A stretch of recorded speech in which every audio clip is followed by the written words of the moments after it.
Polemik terkait penggunaan jet pribadi putra bungsu Presiden Joko Widodo masih menuai tanda tanya publik pada Selasa 24 September 2024. Pimpinan Komisi Pemberantasan Korupsi atau KPK nampaknya enggan mengumumkan hasil analisa laporan dugaan penerimaan gratifikasi di balik penggunaan pesawat jet pribadi Kaisang. Ketua sementara KPK Nawawi Pemulango mengatakan hal tersebut saat ditanya awak media terkait hasil pemeriksaan kasus yang menyeret Kaisang, ia meminta wartawan menanyakan ke Deputi Pencegahan secara langsung, di mana dalam hal ini kepada Pahala Nainggolan sebab kedeputian disebut Nawawi di bawah yang bersangkutan.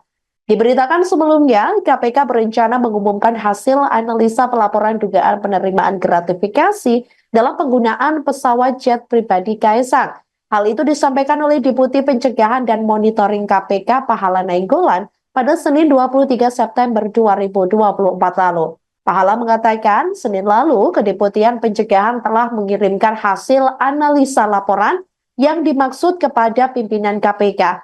Nantinya Komisioner KPK yang akan menyampaikan ke publik. Sementara itu juru bicara KPK Tessa Mahardika Sugiarto mengatakan terkini, laporan dugaan gratifikasi di balik penggunaan jet pribadi Kaisang sedang dalam tahap penyelesaian administrasi di dua direktorat, yakni Direktorat Gratifikasi dan Direktorat Penerimaan Layanan dan Pengaduan Masyarakat atau PLPM.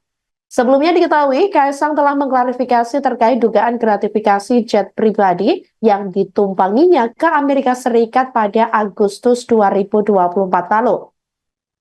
Dia datang ke gedung KPK lama pada Selasa 17 September 2024 lalu. Menurut Ketua Umum Partai Solidaritas Indonesia atau PSI itu, pesawat yang ia tumpangi bersama istrinya Erina Gudono merupakan milik seorang kawan dan ia hanya nebeng atau numpang. Kendati demikian, KPK mengungkap bahwa teman Kaisang yang memberikan tumpangan tidak ikut dalam perjalanan ke Amerika Serikat menggunakan jet pribadi tersebut. Hanya ada 4 orang yang menjadi penumpang saat itu, yakni Kaisang, Erina, kakak Erina, dan seorang staf. Adapun sebelumnya Pahala menyebut Kaisang membayar 90 juta rupiah per orang untuk naik jet pribadi tersebut. Dia meluruskan angka itu merupakan estimasi saja yang disampaikan oleh Kaisang jika harus membayar tiket perjalanan ke Amerika Serikat. Saat ditemui di kesempatan terpisah, Pahala juga menjelaskan bahwa tadinya Kaisang hendak naik pesawat bisnis kelas berempat. Satu orangnya dengan tiket 90 juta rupiah, namun Kaisang diajak nebeng oleh temannya.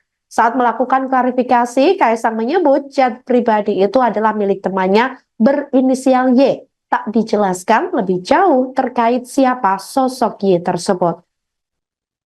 Download Tribun X sekarang. Menghadirkan lokal menjadi Indonesia.